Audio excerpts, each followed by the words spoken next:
My panel cart is flexible, mobile, and can deliver over 1,000 watts of pure solar power, and on a sunny day, it has no problem meeting my daily energy needs, along with recharging the batteries on my power cart, making this a really robust solar generator.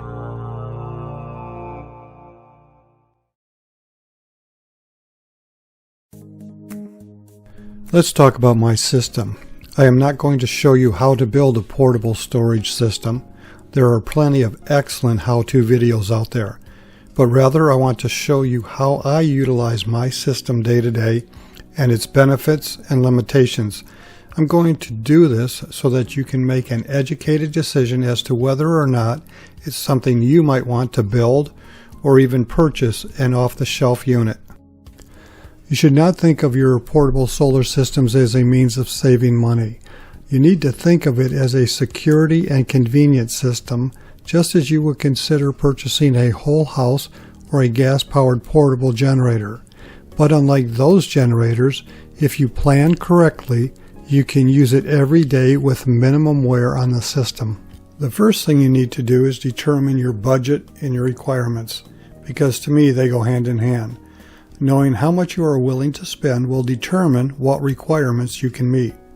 For me, I wanted a system that could generate 3,000 watts of continuous 120 volt AC, store at least 4,000 to 5,000 watts of power, and the panels had to be able to harvest at least 800 to 1,000 watts of power on a sunny day in Michigan. It also had to be able to recharge the batteries on AC power during overcast days, because we have a lot of them here in Michigan. I also wanted to be able to monitor my system's activities, and this is what I came up with to meet my needs, which could be significantly different than your needs. Let's talk about my panel system. It has 3 monocrystalline panels built by Solaria. Each panel is rated for 360 watts. The 3 panels together are rated to produce just over 1,000 watts of power, and they have definitely met my expectations. Although not sustained, I have seen yields as high as 1,300 watts. I designed and built a mobile cart to effectively utilize both direction and angle in order to maximize the panel's efficiency. I am fortunate enough to have a cousin who is a master welder, and once all of the pieces were cut, he did an excellent job of welding the frame together. I have designed the system so that I can plug it into the house in multiple locations in order to feed power to my power cart. It was Desert Prep's basic cart design which convinced me that I could build my own system. I would highly recommend that you watch his videos for inspiration.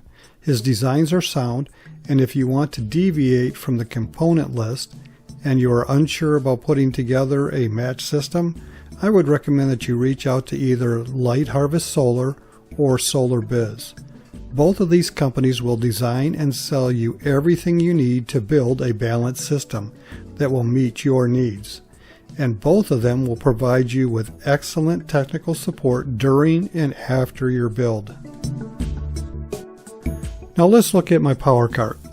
As you can see, I have outfitted my cart with Victron electronic components, because all of their equipment is designed for marine application and all of the shock forces associated with seagoing vessels. And I figure if they can take those impacts, they should have no problem being transported in the back of my truck.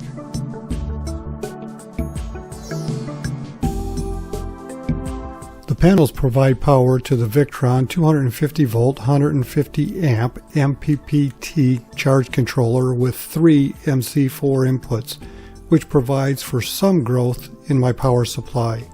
It is also equipped with the Bluetooth capabilities so it can talk to the Victron Smart app.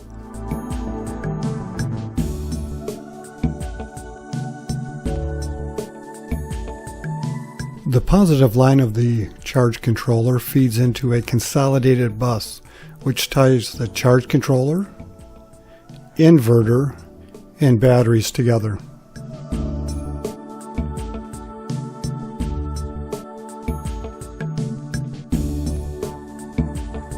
The cart has 4 Safari UT1300 lithium batteries by Lion. Each battery is rated at 105 amp hours at 12.8 volts. The battery pack can store 420 amp hours of energy and delivers over 5,300 watts of power. Each battery is protected by its own 150 amp Eaton manual reset circuit breaker. I know this isn't supposed to be a how-to video, but when you connect your batteries together in parallel, ensure that all of the cables go to a consolidated bus and that all have the same length of cables so that they can charge and discharge at the same rate. The batteries are strapped down to the cart so that I can lay it on its back while transporting it, and I can use the cart in a horizontal position without removing it from my truck.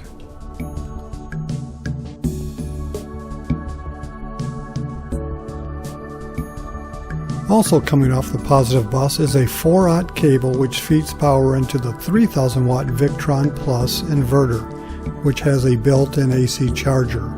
The inverter can surge up to 6,000 watts. The built-in charger has the ability to pull over 1,400 watts of AC shore power to quickly recharge the 4 batteries when needed.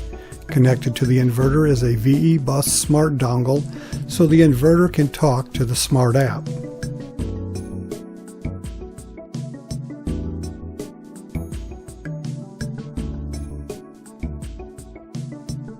There is a negative consolidated bus that ties all of the batteries into the Victron 500 amp Smart Shunt via a 4-aught cable. The output of the shunt has a 4-aught cable that connects to the inverter and a cable that goes back to the charge controller. Via Bluetooth, the shunt talks to the Victron Smart app to provide real-time status of the battery's capacity.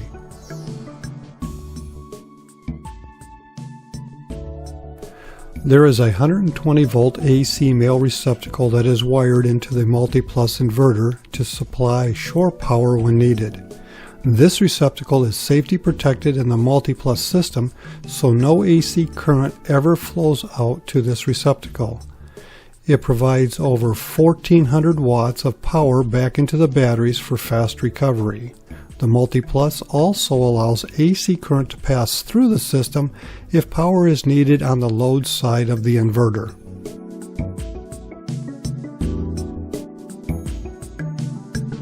Currently, there are no DC receptacles on the cart. It has a standard 120 volt AC RV power box wired into the inverter via a 20 gauge wire. The box has a standard 30 amp RV receptacle so I can plug my camper into the cart, and it is protected by a 30 amp circuit breaker. It also has a standard 120 volt receptacle protected by a 20 amp breaker. These are the major components on my system, and as a friend of mine said, it is a system on steroids. As you can see, this system meets all of my requirements. And as a matter of fact, as I am making this video right now, I am running my whole house on the system. I'm going to show you a short video of the Victron Smart app as the system powers my whole house. Okay, this is my Victron app. Click on it. There are my Smart Shunt, my inverter, and my charge controller. So let's see what's going on with the charge controller. So right now I'm pulling about 920 watts of power. Let's take a look at it. So the high today has been 944. Right now I've already generated 1.95 kilowatts. Yesterday, the entire day, I only pulled 1.95 kilowatts of power. The day before, 2.34, and then 4.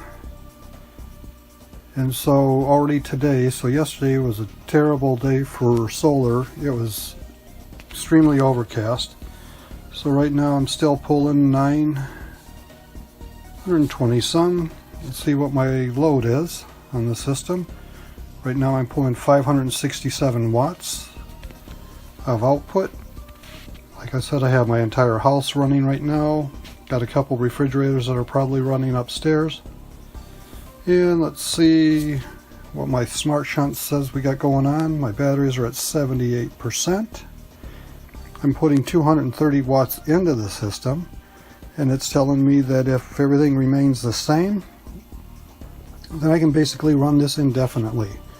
Well, something just kicked in big time, because now I'm drawing 419, 416, 17.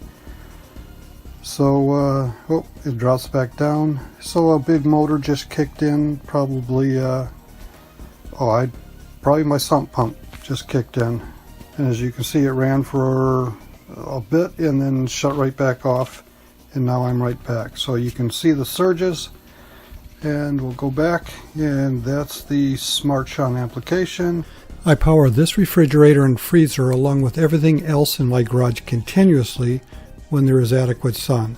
And on really sunny days, I power the whole house with the exception of my 240 volt appliances. In order to meet all of my requirements, building rather than purchasing an off-the-shelf system was the best course of action for me.